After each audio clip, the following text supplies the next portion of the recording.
Es un privilegio estar aquí en Shepherd's Conference. Esta conferencia ha crecido de esos días y en 1983 nunca imaginé que yo estaría aquí hablando y nunca fue mi deseo de hacer eso, pero aquí estoy y se me ha asignado el título Pastoreando el Remanente, y me dieron un texto bien oscuro, así que me quedé con el título, pero escogí mi propio texto. Y el texto que he elegido es 1 Corintios, capítulo 1, versículos 25 al 31.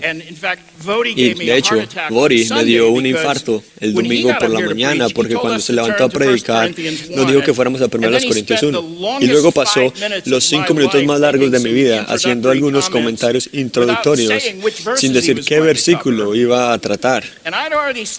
Yo ya había estudiado el texto y tenía mi esquema en la cabeza, mi bosquejo, una lista de puntos que quería tratar, así que el domingo por la mañana me senté aquí retorciéndome lo que me pareció una eternidad, preguntándome si iba a tener que ir a casa y preparar un sermón completamente distinto. Finalmente, Bori nos pidió que leyéramos 1 Corintios capítulo 1, versículos 18 al 25, y respiré tuve mucho alivio y exhalé tan grande que Darlene me miró y me dio un codazo. Pero resulta que Boy solo estaba estableciendo el contexto para mí, porque el pasaje que quiero analizar empieza en el versículo 25 donde él empezó, y vamos a ir hasta el versículo 31, y agradezco a Boy por poner la mesa para los que estuvieron aquí el domingo.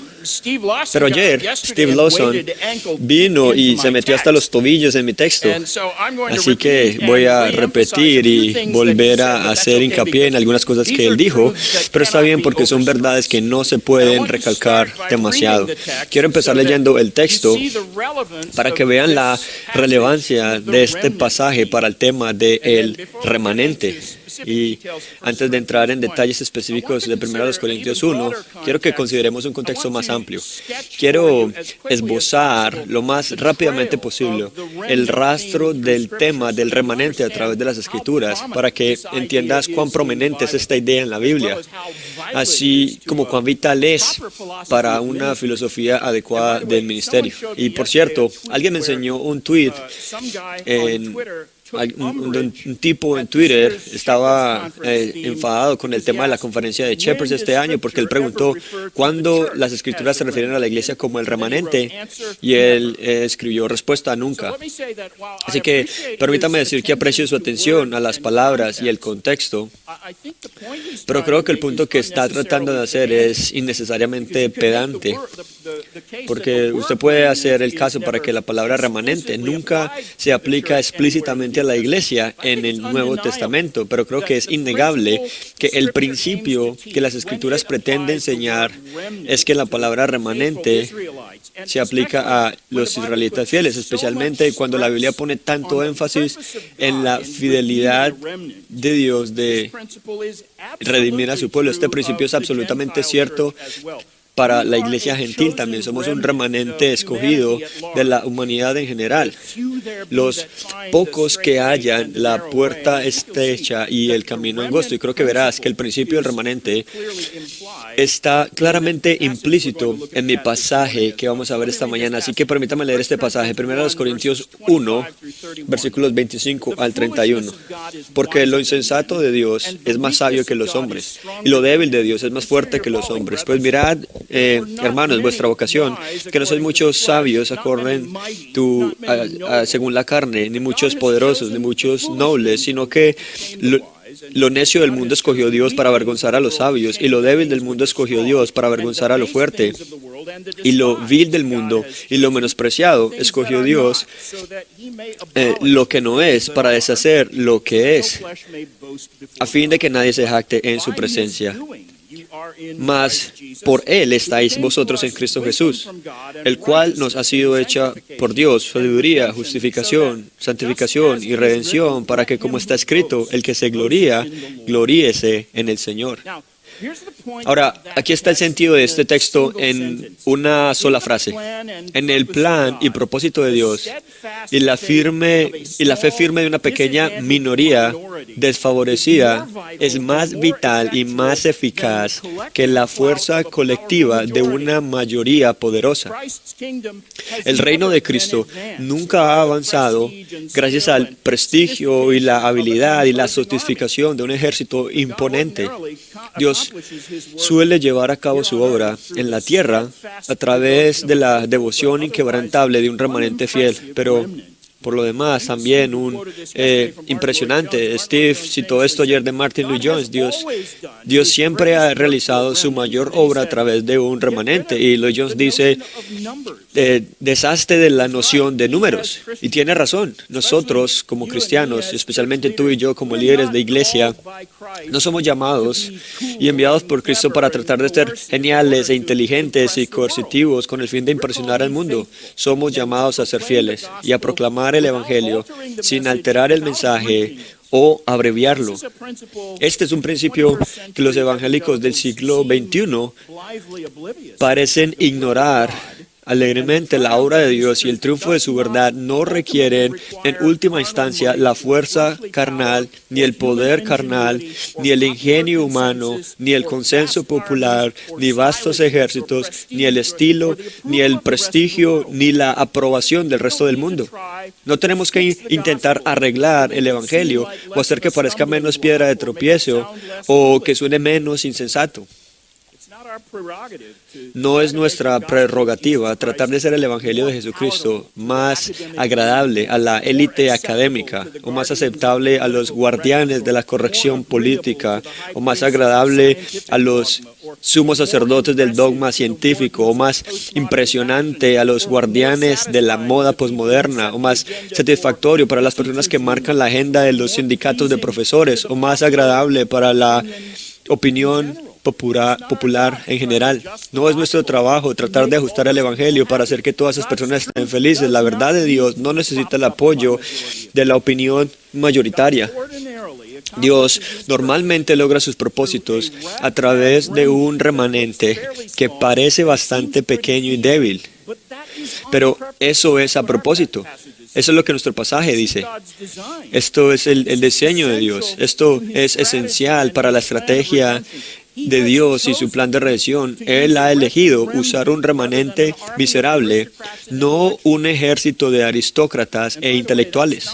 Por cierto, este no es solo el centro central de nuestro pasaje. Ese principio se destaca en todas partes en el relato de la historia redentora. Y es un mensaje que la iglesia de hoy necesita desesperadamente comprender. Esta es una verdad que contradice de plano prácticamente todas las estrategias y filosofías ministeriales que han dominado el evangelicalismo de los grandes movimientos durante las últimas 4 o 5 décadas y no más. Dios no necesita el ingenio humano para rediseñar una nueva estrategia de crecimiento de iglesia para cada nueva década. Y honestamente, no sé por qué esto es tan difícil para los evangélicos posmodernos de comprender. En el breve transcurso de mis 52 años como creyente, he visto cómo todas las modas que se han diseñado para tratar de estimular la iglesia, el crecimiento de la iglesia, tambalean, fracasan y en última instancia hacen mucho más daño que bien. Todos ellos. En un rincón oscuro de mi oficina, tengo una estantería llena de libros sobre iglesia y crecimiento que abarcan esos 52 años y los guardo en orden cronológico. Empiezan con Elmer Towns cuando defendía el ministerio fundamentalista en autobús, antes de pasar a la sensibilidad de buscadores, recorrer la carrera de Ed Setzer desde la época en que estaba reclutando agresivamente para la iglesia, para el movimiento de la iglesia emergente, y continúan durante la última década, mientras Setzer y sus compañeros gurús del crecimiento han estado promoviendo el movimiento woke y a las mujeres predicadores. Y yo pregunto, ¿cuál ha sido hasta ahora el fruto a largo plazo de todas esas estrategias inteligentes? Todos los movimientos que se suponía que eran la clave de un crecimiento eclesiástico sin precedentes se han quemado y fundido y han dejado destrucción y desastre espiritual a su paso. Y ninguno de ellos ha dejado un testimonio duradero que los cristianos de hoy puedan señalar y decir, eso fue triunfante. El fundamentalismo militante se fragmentó. Uno de mis primeros mensajes en la conferencia de Shepherds trataba de la naturaleza autodestructiva del fundamentalismo superficial. Las iglesias que en los años 70 se jactaban de tener las escuelas dominicales más grandes y los ministerios de autobuses de mayor alcance son recordadas hoy principalmente por los horribles escándalos morales perpetrados por sus líderes. Este movimiento de sensibilidad del buscador no fue mejor a lo largo del plazo y no es de extrañar. Los que compraron o entraron en ese movimiento de filosofía sensible al buscador simplemente no podía predicar el evangelio con ningún tipo de claridad o audacia, porque el evangelio es piedra de tropiezo para los judíos y una locura para los gentiles. Y eso hace incómodos a estos buscadores de este ministerio, es insensible para ellos. Por tanto, así que lo atenuaron el evangelio y omitieron las partes difíciles. Por lo tanto, esta estrategia sensible a los buscadores no solo fracasó rotundamente a la hora de convertir a Harry, el que no va a la iglesia, sino que tuvo el efecto contrario. Es decir, hizo que la iglesia se mundanizara. Hoy en día, los más grandes e influyentes las iglesias sensibles de los buscadores están dirigidas por mujeres que tienen una baja visión de las Escrituras, cuando no un desprecio absoluto por la autoridad de las Escrituras. El movimiento de la iglesia emergente se desmoronó en menos de una década y me alegro que así fuera, pero antes de que ese movimiento se desintegrara, su legado más notable fue el gran número de jóvenes de la generación de millennials y la generación Z que se sintieron atraídos por ese movimiento y posteriormente se desconvirtieron del cristianismo por completo. Tristemente, innumerables niños y jóvenes adultos dicen que han deconstruido su fe, y puede ver sus testimonios en YouTube. La mayoría de ellos te dirán que consideran su apostasía como un profundo despertar. Y eso todavía sigue pasando en una escala grande. Por cierto, la iglesia woke de hoy en día básicamente es una versión reducida de la religión emergente de hace 15 años. Toda la misma retórica que escuchas hoy de los evangélicos woke era propaganda posmoderna estándar en el movimiento de la iglesia emergente hace 20 años, y este movimiento woke empobrecerá espiritualmente a todas las iglesias que adopten esta tendencia. Así que todos esos modernos y posmodernos estrategias de crecimiento de la iglesia fracasaron, y su fracaso era predecible porque todas ellas eran intentos de eludir la estrategia divina que Pablo bosqueja aquí en 1 Corintios 1. Todas ellas intentaron borrar o derrocar uno de los puntos centrales de la trama de la historia de la redención, la verdad de que Dios normalmente lleva a cabo su obra a través de un remanente no apreciado, inesperado y poco impresionante, cuya única cualificación innegociable es su firme fidelidad. Seguramente te das cuenta de que a lo largo de la historia redentora, los grandes avivamientos y las grandes congregaciones de creyentes son bastante raros. Incluso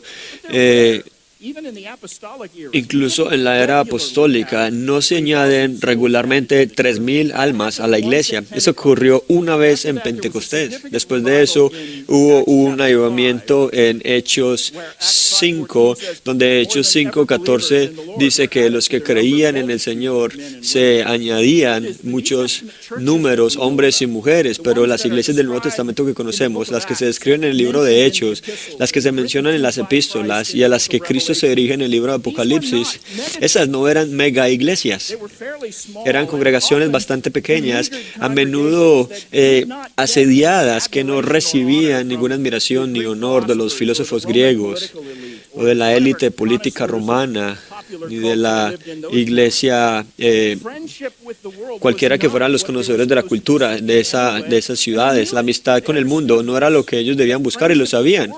Sabían que la amistad con el mundo es enemistad para con Dios, y por tanto, el que quiera hacerse amigo del mundo se hace a sí mismo enemigo de Dios. Ese es un principio sencillo y claro que se enseña desde el principio de las Escrituras hasta el final, para que se haga la voluntad de Dios en la tierra como en el cielo. El Todopoderoso no necesita ganar primero en las elecciones generales.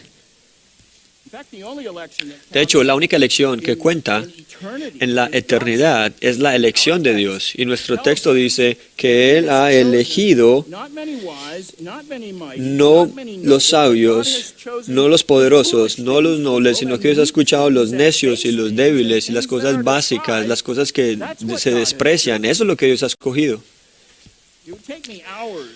Tomaría horas para repasar todos los lugares en la Escritura donde la Biblia destaca este principio para nosotros. Vemos una y otra vez en las Escrituras que el poder de Dios se perfecciona en la debilidad. Piensa en los primeros capítulos del Génesis, con el fin de preservar la raza humana para que tú y yo pudiéramos ser redimidos. Dios salvó solo 8 almas en el diluvio. Esa fue probablemente la mayor catástrofe del cambio climático en la historia del mundo, ¿verdad? En 1 Pedro 3:20 nos recuerda que unos pocos, es decir, 8 personas, fueron salvas a través del agua. Y los ecologistas de hoy se pondrían furiosos por eso. Y estoy seguro de que insistirían en que quien ideó este plan no sabía lo que hacía. Pero la locura de Dios es más sabia que los hombres, y este era el plan de Dios, no para eliminar la raza humana, sino para salvarla de una aniquilación segura. La familia de Noé era un remanente muy pequeño, pero a través de ellos se repobló el mundo entero. ¿Y recuerdas cómo Gedeón reunió un ejército? Un campesino empobrecido difícilmente era una persona poderosa. Él mismo dice, mi tribu es la más pequeña de Manasés y soy el menor en la casa de mi padre, así que ¿por qué yo? ¿Por qué me estás escogiendo a mí?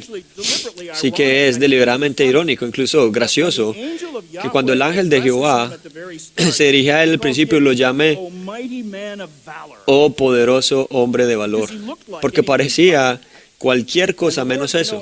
Y el Señor, usted sabe, le ordena que vaya y derribe a los madianitas y le dice que le dará poder para hacerlo. Y cuando se corre la voz en Israel, 32,000 voluntarios se presentaron para luchar con Gedeón contra los madianitas. Y según Jueces 7, versículo 2, Jehová dijo a Gedeón, el pueblo que está contigo es mucho para que yo entregue a los madianitas en su mano. No sea que se alabe Israel contra mí, diciendo mi propia mano me ha salvado. Así que Gedeón dice a todos los que están temerosos y temblorosos que vuelvan a casa. Y 22,000 personas volvieron. La Escritura dice, pero 10,000 se quedaron. Eso suena como un buen grupo de personas, pero incluso entonces, ya dijo Gedeón, el pueblo sigue siendo muy numeroso. Y puso a Yahweh a prueba para los que llevaran el agua a la boca, y cuando terminó, el Señor había seleccionado solo 300 hombres para derrotar el vasto ejército madianita. 300, solo un remanente. ¿Y recuerdan cómo lo hicieron? El Señor causó confusión en el campamento de los madianitas y volvieron sus espadas contra unos a otros. Sucedió como lo planeó el Señor, por medios que hicieron imposible que alguien pensara que esto se había logrado por el puro poderío de los israelitas, para que nadie se jacte delante de Dios. Y ese principio aparece una y otra vez en la historia del Antiguo Testamento. Recuerda que la carrera de David fue manchada por 2 pecados. Uno, por supuesto, fue el incidente con Betsabé, en que básicamente ordenó la muerte de Urías. Y eso fue mucho de cuando él murió. Hubo mucho incidente significativo que incluyó el desagrado del Señor, y fue cuando David hizo un censo diseñado para medir el poderío de Israel. El Señor, David trajo desagrado al Señor, y cuando hizo un censo diseñado para medir el poderío militar de Israel, la Escritura es clara de que el Señor estaba disgustado, porque este es David, el mismo David que confió en la fuerza del Señor cuando se enfrentó a Goliat con una honda. David sabía que el triunfo para los creyentes fieles viene no por fuerza ni por el poder, sino por el Espíritu de Jehová. David sabía eso. Y de hecho, eso es todo el punto del principio del remanente en una frase. El Salmo 33 dice que el reino se salva por un ejército poderoso, no se libra por gran fuerza. Salmo 27, unos se jactan en carros y otros en caballos, pero nosotros nos gloriaremos en el nombre de Jehová, nuestro Dios. Salmo 33, 17 dice, un caballo es una falsa esperanza de salvación. Y usted podría reducir esa frase de esta manera. Podrías poner cualquier herramienta estrategia terrenal en una frase donde está la palabra caballo y seguirá diciendo un estrategia de crecimiento de la iglesia es una falsa esperanza de salvación. Otro ejemplo, en los tiempos de Elías, Acab y Jezabel, emprendieron una campaña para eliminar por completo a los fieles adoradores de Jehová, de Israel. Esa campaña fue tan exitosa y la apostasía estaba tan extendida entre el pueblo que Elías estaba convencido de que él era literalmente el único verdadero creyente que quedaba. Él, de hecho, le dijo al Señor, los hijos de Israel han abandonado el pacto, han derribado los altares, han matado con espada a los profetas y solo yo quedo y buscan mi vida para matarme. Él dice eso 2 veces, el mismo lenguaje. A veces se criticaba injustamente o se critica injustamente a Elías por su desánimo, porque no era literalmente el último hombre en pie. El Señor le dijo, todavía me queda 7,000 en Israel, todas las rodillas que no se doblaron ante Baal. Pero mire eso y haga las cuentas. Los historiadores dicen que una estimación conservadora de la población de Israel bajo Acab y Jezabel serían 2,5 millones. 7,000 creyentes en una población de tamaño es de 0.28%. 0.028%. Esa es la fracción tan pequeña que el 1% es difícil de expresar, una minoría diminuta, casi demasiado pequeña para calificar como un remanente. Es muy pequeña para poderla calificar como un remanente. Con razón, Elías estaba desanimado y usted también lo estaría, pero Dios tenía una estrategia ganadora que garantizaba la preservación de su verdad en Israel a través de esta insignificante minoría, un pequeño remanente. En Isaías 30, versículos 1 y 2, el Señor condena a esos que confían en la sabiduría humana, en el poder, en el prestigio, porque ellos piensan que la influencia humana es esencial para el éxito. Los llama personas como ellas hijos obstinados, que llevan a cabo un plan, pero no el mío, que hacen una alianza, pero no de mi espíritu, para añadir pecado al pecado, que se proponen bajar a Egipto sin pedirme dirección, para refugiarse en la protección del faraón y buscar protección en la sombra de Egipto. Jesús mismo no esperaba que el reino de Dios avanzara ganándose la aclamación popular del mundo. Piensa acerca de eso. Ni Jesús, ni ninguna profecía de las Escrituras sugiere jamás que habrá un momento en este lado del reino milenario en el que un número de fieles constituirá una mayoría. No va a pasar. Si no estás preparado para formar parte de una minoría impopular, deberías dejar el ministerio. En Mateo 7:14 Jesús dijo, estrecha es la puerta y angosto el camino que lleva a la vida, y pocos son los que la hallan. Y con frecuencia decías cosas para preparar a sus discípulos para la inevitabilidad del rechazo de este mundo. Lucas 18:8 dice, cuando venga el Hijo de Hombre, ¿hallará fe en la tierra? Dijo en Juan 15:18 y 19, si el mundo odia, sabe que a mí me ha odiado antes que a vosotros. Si fueras del mundo, el mundo los amaría como a sí mismo, pero como no son del mundo, sino que yo los escogí del mundo, por eso el mundo los odia, porque ustedes son el remanente escogido. Serán odiados por el mundo y la gran mayoría los amará de buena gana. Elegir el ancho camino que lleva a la destrucción. Usted no quiere estar con eso. Primera de Juan 3:13, no os extrañéis, hermanos, que el mundo los odie. Cristo incluso entretejió un aspecto del tema del remanente en las parábolas del reino en Mateo 13. La fuente de la que brota finalmente el triunfo del reino es deliberadamente, insignificantemente como un grano de mostaza y muy posiblemente incluso invisible como la levadura. Una vez más, el principio del remanente aparece mucho más veces en las escrituras de lo que puedo abarcar aquí, pero tome la Biblia King James o la Biblia Reina Valera y una concordancia, encontrará 92 usos de la palabra remanente en 91 versículos de la escritura, desde Éxodo hasta Apocalipsis, y la mayoría, si no todos, bueno, no todos, pero la mayoría de ellos se refieren al hecho de que normalmente el pueblo de Dios constituye una pequeña minoría y sin embargo es a través de ellos que Dios cumple su plan. Romanos 11:5. Así también, en este tiempo presente, hay un remanente según la elección de gracia. Ahora, muchos de ustedes, pastores, pastorean iglesias pequeñas. No se desanimen.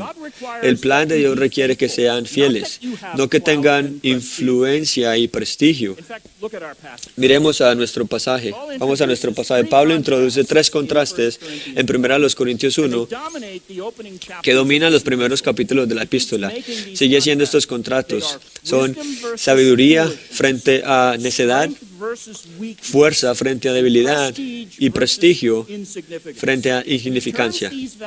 Y da la vuelta a estos valores desde el punto de vista del mundo. La sabiduría terrenal es necedad en opinión de Dios. La fuerza humana es totalmente impotente comparada con el susurro más suave del poder divino. El prestigio mundano no tiene ningún derecho a jactarse en la presencia de Dios. De hecho, no sé cómo el apóstol podría ser más claro aquí. Dios odia la sabiduría de este mundo. No le conmueve en absoluto el peso combinado de todo el poder humano y él no tiene ninguna consideración por el prestigio humano.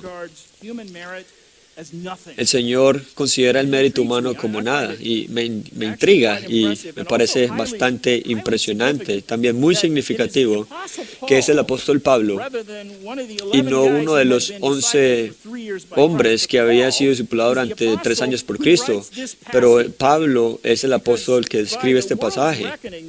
Según los cálculos del mundo, los 11 eran académicamente pobres, no se habían formado a los pies de ningún rabino que conocía la tradición judía de élite. El líder religioso medio de su época los había considerado como hombres totalmente no educados, incultos. Todos eran galileos de clase trabajadora, en su mayoría pescadores. Algunos procedían de ambientes aún menos respetables. Uno de ellos era un recaudador de impuestos, otro era un celote, un par de otros podrían haber sido comerciantes, pero ninguno de ellos tenía credenciales académicas. Y durante los años que pasaron con Jesús, ninguno de ellos demostró una habilidad especial para el liderazgo. El único entre ellos con mayor influencia era Pedro. Y antes de Pentecostés, se destaca más por sus pecados que es por su habilidad o prestigio. John MacArthur siempre lo llama el apóstol con una boca rápida.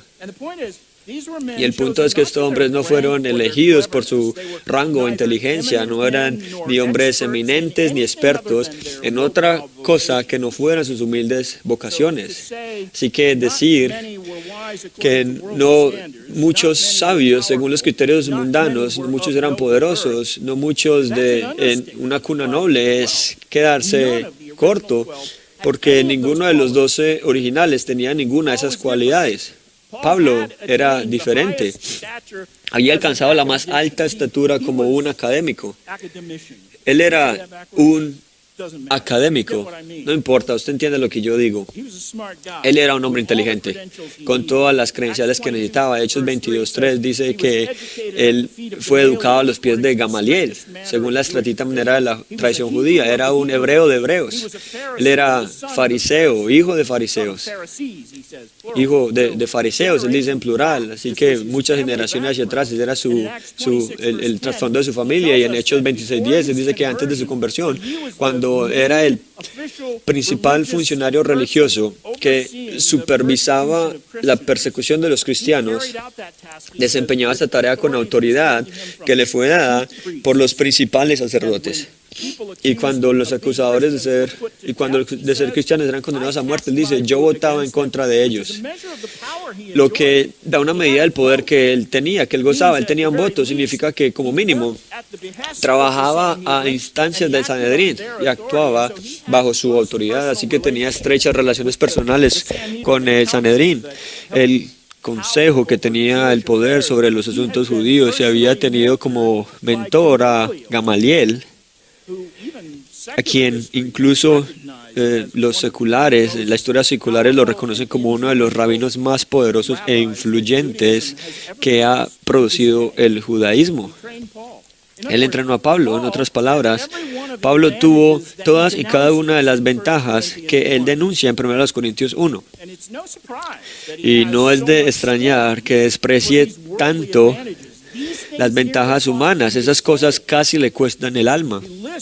Él enumera todas esas mismas ventajas en aún mayor detalle en Filipenses 3 y luego dice que respecto a estas cosas que él respecta eran tan meritorias como estiércol.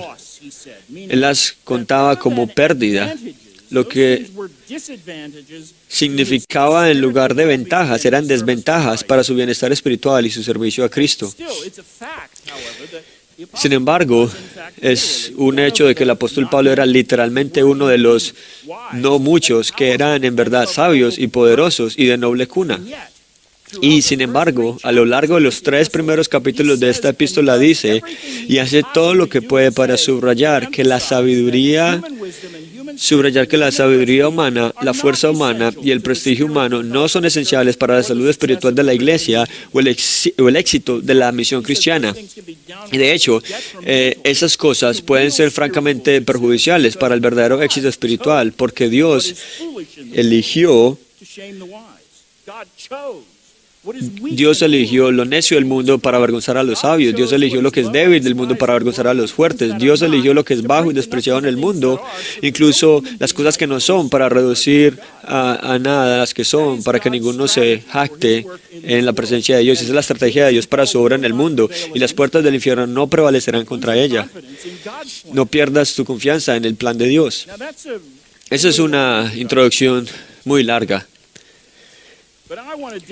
Pero ahora profundicemos en este pasaje y quiero empezar con una pregunta.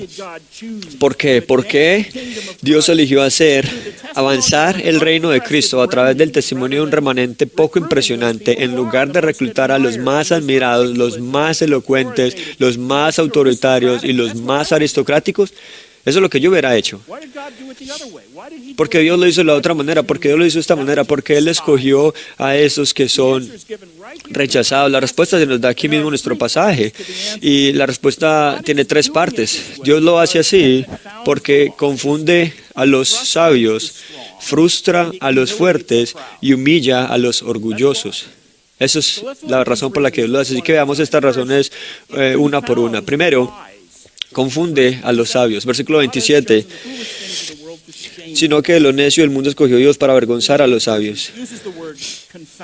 La versión Reina Valera usa la palabra confundir, lo estoy usando aquí pero necesito explicar que el punto no es que los sabios estén confundidos o desconcertados por eso. Es cierto, están confundidos precisamente de esa manera. Su cosmovisión del mundo está confusa, en última instancia incoherente consigo misma, pero el punto de la palabra que Pablo usa no es acerca de cuán desordenadamente ilógica es la sabiduría humana. Su punto aquí es que aquellos que se creen sabios en este mundo van a ser avergonzados. Son deshonrados. Su ignorancia es revelada por verdades simples que el mundo considera tontas. Usted ve un ejemplo clásico de esto en nuestra cultura, cuando la élite académica, la mayoría de nuestros líderes políticos y todos los autodenominados verificadores de hechos profesionales intentan frenéticamente acomodar la epidemia de confusión de género insistiendo en que hay un número infinito de géneros y una gama infinita de pronombres personales entre los que se puede elegir. Esa es la sabiduría hoy en día. Y si alguna vez has tratado de entender algún artículo del periódico en lo que los editores han tratado de acomodar el deseo de alguna persona de confusión de género, de ser ellos en lugar de él o ella, sabes por experiencia que usar un pronombre plural para referirse a una persona individual hace que tu mensaje sea ininteligente, no puede hacer sentido. Y así, como Pablo va a decir en el capítulo 3, la sabiduría de este mundo es necedad. Y la sabiduría mundana es expuesta como completa necesidad por la más simple y elemental de las verdades bíblicas. Se puede resumir la respuesta de la Biblia a toda la confusión de género en una declaración de Jesús en Marcos 16. Desde el principio de la creación, Dios los hizo varón y hembra. ¿Qué tan difícil es eso? Hoy en día, innumerables líderes del pensamiento se atreverán a decir que la idea de los géneros binarios es anticuada y tonta. Y eso es precisamente lo que Pablo quiere decir cuando afirma en el versículo 25 que la locura de Dios es más sabia que los hombres. De hecho, esta semana he pasado algún tiempo tratando de entender la sabiduría actual del mundo sobre la identidad de género. Y una vez he llegado a la ineludible conclusión de que un mundo hostil a Cristo realmente prefiere las tonterías a las verdades más obvias. En palabras de Romanos 1:18, ocultan la verdad con injusticia, rechazan la verdad con injusticia. Leí una página web que pretende demostrar con terminología cuasi académica y de sonido científico que hay al menos 72 géneros posibles, además de masculino y femenino. No pude soportar más de un artículo como ese. Pero me di cuenta de que había cientos de fuentes similares que hacían todo tipo de afirmaciones sobre cuántos géneros hay. Algunos decían que solo 7, otros afirmaban que hay tantos géneros como personas. Así que al parecer nadie lo sabe realmente. Lo único que estaban de acuerdo es que rechazan en creer Génesis 5, versículos 1 y 2, y la verdad de que en el día en que Dios creó a la humanidad, los creó hombre y mujer. Esto es solo una de las varias ideas actualmente populares que dominan el discurso mundano en este momento y que deberían dejar claro a cualquiera que aún sea capaz de tener sentido común que, como dice el versículo 25, la locura de Dios es más sabia que los hombres. Vody hizo lo mismo el domingo. Las personas más honradas en el ámbito de la sofisticación académica se burlan salvajemente del relato bíblico de la creación de 6 días. La verdad de que nuestro omnipotente y omnisapiente Dios puso su gloria en exhibición permanente al dar existencia al universo en 6 días. Además, lo llenó de evidencias claras y obvias de su infinita sabiduría, bondad y poder. Y el Salmo 19 nos dice eso: los cielos cuentan la gloria de Dios. Pero los sabios, escribas y debatidores de esta época insisten en que todo el universo estalló repentinamente en la existencia a partir de un vacío total, sin causa ni diseño inteligente. En otras palabras, todo vino de la nada y nada causó que sucediera. O, como lo dice John MacArthur, la llamada ciencia de nuestra generación comienza con esta fórmula absurda: nadie por nada es igual a todo. Esa es la sabiduría de este mundo, es una necesidad manifestada y, sin embargo, la persona promedio prefiere seguir a la mayoría en lugar de permanecer con el remanente fiel. Y fíjese bien en esto: el consenso mundano no solo duda de la verdad de la palabra de Dios, sino que lo odia. Se burlan y se mofarán, intentarán silenciarlo y suprimirlo. En algunos casos te meterán en la cárcel si lo dices en voz alta, o peor aún, te condenarán a muerte si confiesas que crees en la palabra de Dios y no en la sabiduría de este mundo. De hecho, antes de su conversión, Pablo había sido uno de los principales perseguidores de cristianos. Él conocía desde ambos lados de la ecuación la realidad de lo totalmente antitética de que es la sabiduría de este mundo con la simple verdad de Dios. Y Pablo describe constantemente el conflicto entre la verdad de Dios y la sabiduría humana como un conflicto que solo puede imaginarse como una guerra. No es un desacuerdo, es una batalla. Pablo le dijo a Timoteo, por ejemplo, en 1 Timoteo 1:18, pelea la buena batalla. Le estaba recordando a Timoteo que la iglesia, el verdadero remanente fiel, estaba comprometido en una guerra espiritual y nuestros enemigos no son de carne y hueso. Estamos luchando una guerra contra ideologías demoníacas, especulaciones mundanas y toda cosa que se levanta en contra del conocimiento de Dios. Es como Pablo lo escribe en 2 Corintios 10 y él dice que el objetivo es llevar cautivo todo pensamiento cautivo a la obediencia de Cristo. Y así liberar a las personas que están en esclavitud a causa del pecado, liberarlas de las fortalezas ideológicas que la llamada sabiduría de este mundo ha levantado en contra del conocimiento de Dios. Eso es 2 Corintios 10, versículos 4 o 5. Eso es todo el punto. No se puede describir honestamente la ideología de la sabiduría mundana como algo menos que demoníaco, ¿verdad? Así es precisamente como la Escritura describe la batalla que debemos librar por la verdad. Efesios 6:12, nuestra carne no es contra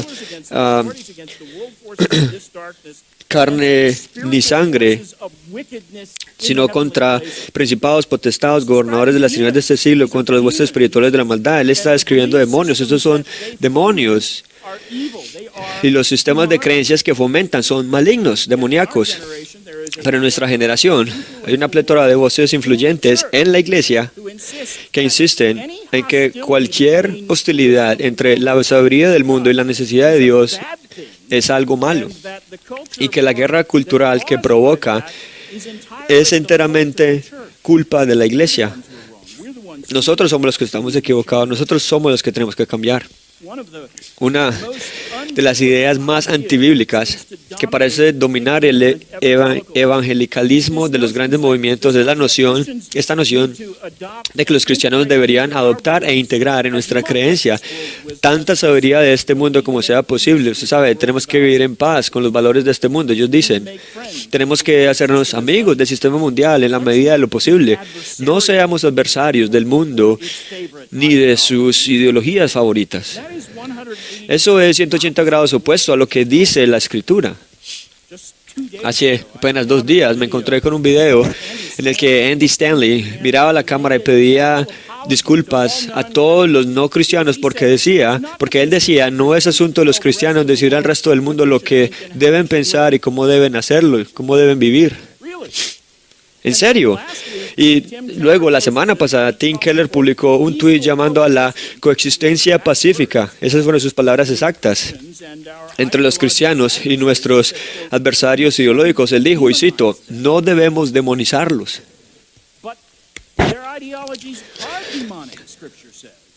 Pero sus ideologías son demoníacas, la Escritura dice. Para cualquiera que entiende lo que dicen las Escrituras sobre la guerra espiritual y la locura de la amistad con el mundo, es bastante difícil entender o simpatizar con una súplica como esa. Keller no puede ser ajeno al hecho de que las Escrituras dicen explícitamente que estamos en guerra contra las doctrinas de los demonios. No los estamos demonizando, ellos son demoníacos.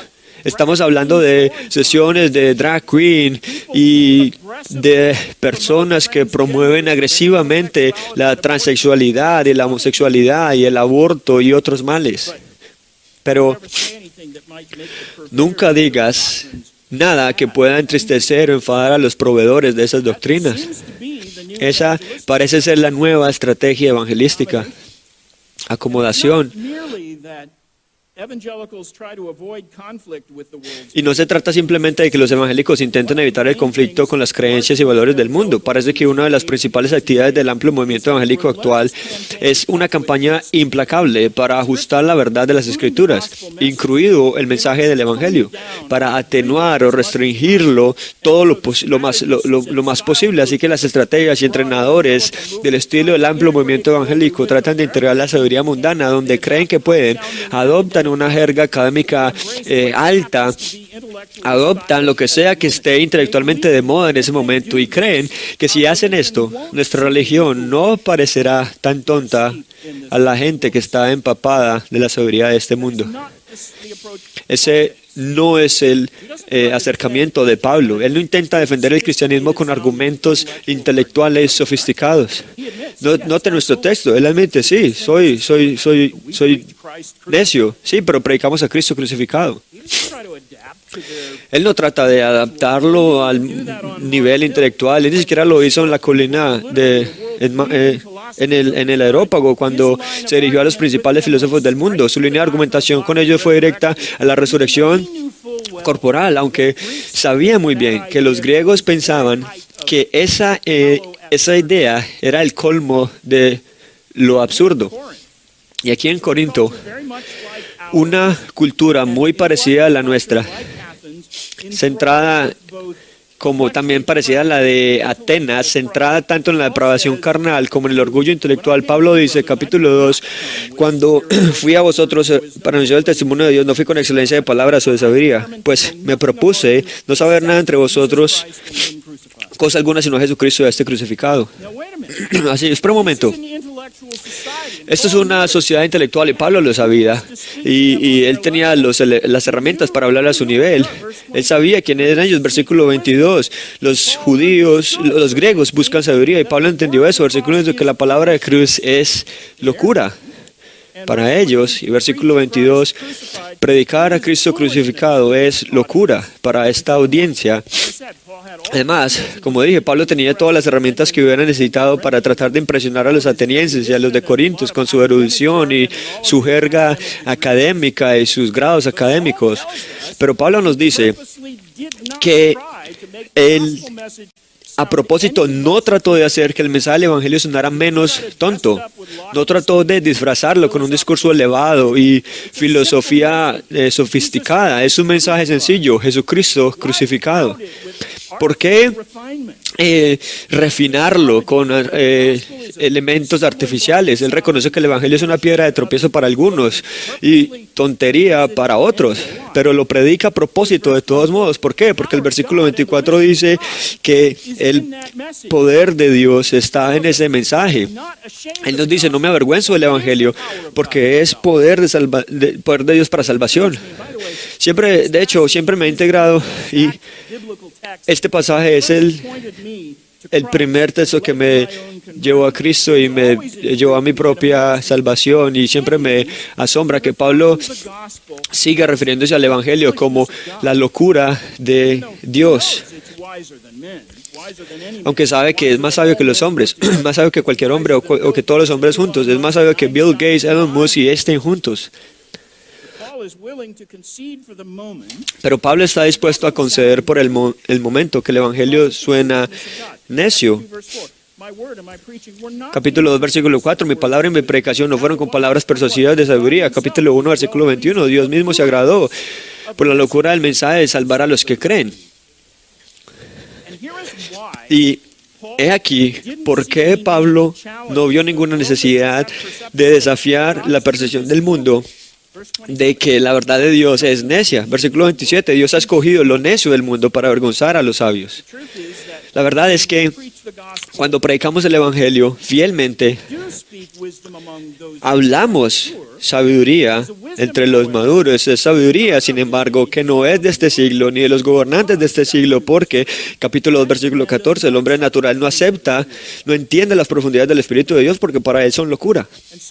Y así, la verdad de Dios que suena necia confunde al sabio mundo, los avergüenza, expone su falta de comprensión, y el deber del remanente fiel es proclamar la verdad de todos modos. sin importar si la gente piensa que suena necia, porque es el poder de Dios para salvación, para la salvación del remanente, esos que Dios escogió, y al final las puertas del infierno no prevalecerán contra ella. El remanente verdaderamente fiel entiende eso, y eso es lo que lo mantiene firme. Aquí hay una segunda razón por la que Dios eligió trabajar a través de un remanente poco impresionante, en lugar de construir el reino a través de una sofisticada estrategia de relaciones públicas. Primero, confunde a los sabios. Ahora, segundo, frustra a los fuertes. Esta es la segunda mitad del versículo 27. Lo débil del mundo escogió Dios para avergonzar lo fuerte. Una de las paradojas más fascinantes y una de las verdades más importantes que aprendemos como cristianos es el principio enunciado en 2 Corintios 12:9, que el poder de Dios se perfecciona en la debilidad. La humanidad caída tiene una tendencia pecaminosa a olvidar que Dios es la fuente de toda fuerza. Aunque oremos, tuyo es el poder y la gloria, es una tendencia universal de los seres humanos a atribuirse el mérito, incluyendo a los cristianos, de atribuirnos el mérito de cualquier fuerza que tengamos. Asumimos erróneamente que tenemos el control sobre nuestro propio bienestar físico. Y cuanto mayor te haces, más aprenderás que no es así. Toda la fuerza humana nos viene por Dios. Es algo a lo que debemos estar agradecidos, no orgullosos. Pero en ese contexto, Pablo no está hablando de nuestra fuerza física como individuos. Está hablando expresamente de cómo el mundo ve a la iglesia. Recuerde, nos ven como necios, débiles y sin prestigio. Así que Pablo dice, ¿y qué? Mírense ustedes mismos, versículo 26. Considerad vuestra vocación, que no sois muchos sabios según la carne, ni muchos poderosos, ni muchos nobles. Él dice, es un hecho de que si nos miran a través de la lente con la que el mundo nos ve, somos necios, débiles y carentes de sabiduría, poder y prestigio. Sin embargo, él dice, versículo 27, esta es la estrategia de Dios. Él lo hizo a propósito, es deliberada, a pesar de lo que los apologistas culturales de la gran Eva siguen diciéndonos. El mundo no estará más inclinado a abrazar el cristianismo bíblico si la iglesia puede despojarse de esta imagen de baja estofa conservadora y cultural atrasada. Dios ha escogido lo necio del mundo y lo débil del mundo y lo vil del mundo y lo despreciado. Esta es la estrategia deliberada de Dios, y eso significa que usted no puede mejorar el esquema o inyectar suficiente estilo, sofisticación y estatutos en la iglesia para hacer que su mensaje y ministerio atraigan a los mejores prejuicios y preferencias de este mundo. La estrategia elegida por Dios no necesita fortalecerse, no puede fortalecerse. Dejando que, usted sabe, los autodenominados estrategas de iglesia crecimiento reformen la estrategia o rediseñan la iglesia. Brian McLaren escribió 2 libros, un par de libros hace más de una década. Uno se titulaba Un nuevo tipo de cristianismo y el otro se llamaba Un nuevo tipo de cristianismo. Y la falsedad subyacente a todo el alejamiento de McLaren del cristianismo bíblico se revela en los títulos de esos libros. No necesitamos un nuevo tipo de cristianismo y no necesitamos cristianismos o cristianos de otro tipo. Dios eligió lo que es débil para avergonzar a los fuertes, y su fuerza se perfecciona en la debilidad. Y como hemos señalado antes, todos los planes de los expertos en crecimiento y crecimiento eclesiástico o renovar la estrategia de la ministerial siempre ha fracasado de todos modos. ¿Cuán difícil es este principio? Versículo 25. Lo más débil de Dios es más fuerte que los hombres.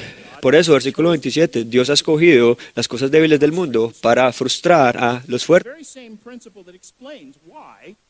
Este es el mismo principio que explica por qué Dios exigió a Gedeón que fuera a la guerra contra los madianitas con un ejército de 300 hombres cuando empezó con 32,000 voluntarios. Puede parecer que no tiene sentido desde la perspectiva de la sabiduría humana, pero desde la sabiduría de Dios, eso es más sabio que los hombres y la debilidad de Dios es más fuerte que los hombres. Dios eligió emplear la debilidad humana con el fin, por un lado, de frustrar a los fuertes y por otro, versículo 29, para que ninguna carne se jacte delante de Dios. Así que vamos a ello. Aquí hay una tercera razón por la que el pueblo de Dios es un remanente insignificante en lugar de una multitud de dignitarios y estrellas. 1. Confunde a los sabios. 2. Frustra a los fuertes. Y 3. Humilla a los orgullos.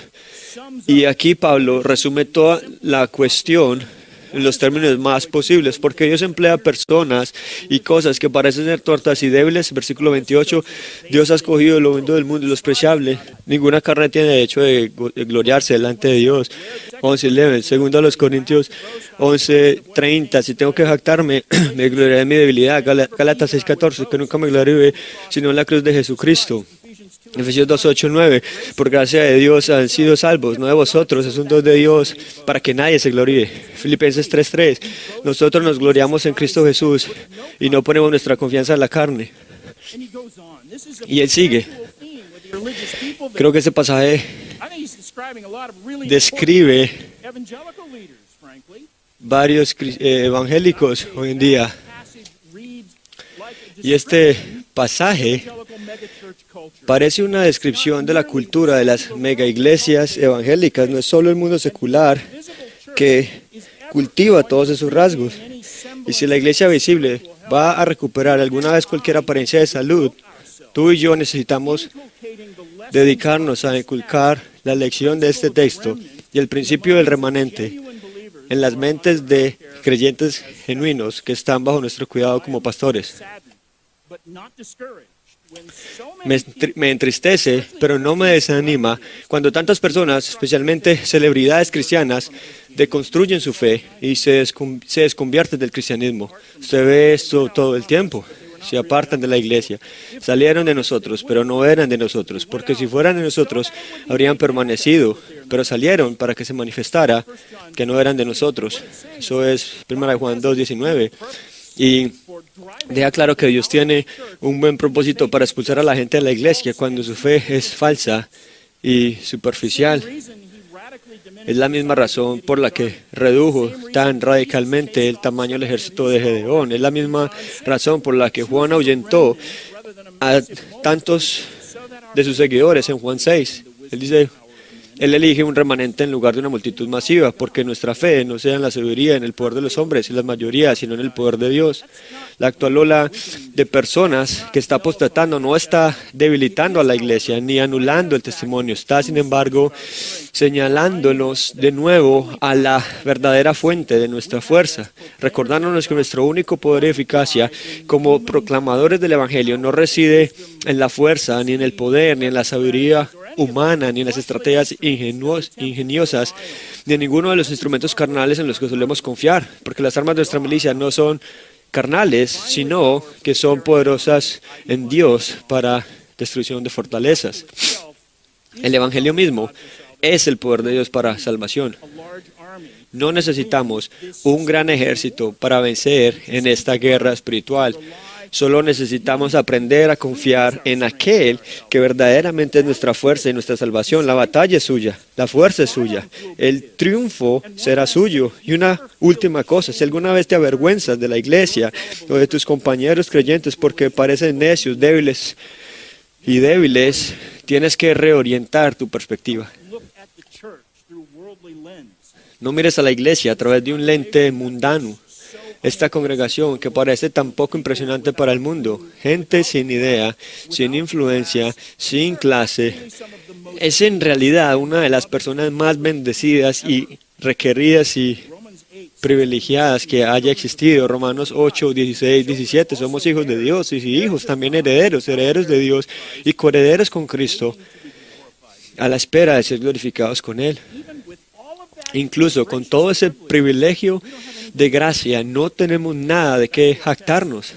Ese es nuestro texto. Pablo termina este capítulo con una poderosa declaración de sus convicciones calvinistas. Versículo 30. Lo siento, pero él lo hace. No estoy creando esto aquí. Versículo 30. Mas por él estáis vosotros en Cristo Jesús. En otras palabras, Dios es el que se lleva todo el mérito por el hecho de que por Él están en Cristo, el cual nos ha sido hecho por Dios sabiduría, justificación, santificación y redención, para que, como está escrito, el que se gloríese en el Señor. Esa es toda la lección del remanente y la razón por la que este es un principio tan poderoso. Solo a Dios pertenece el reino, el poder y la gloria para siempre. No es una verdad nueva. De hecho, permítame resumirlo todo citando 1 de Crónicas 29:11. Esta es nuestra oración también. Tuya es, oh Jehová, la magnificencia y el poder, la gloria, la victoria y el honor, porque todas las cosas que están en el cielo y en la tierra son tuyos. Tuyo, oh Jehová, es el reino, y tú eres excelso sobre todos ellos. La riqueza y la gloria proceden de ti, tú dominas sobre todo, y en tu mano está la fuerza y el poder, y en tu mano el hacer grande y el dar a todos. Que el Señor nos fortalezca en el nombre de Jesús. Amén.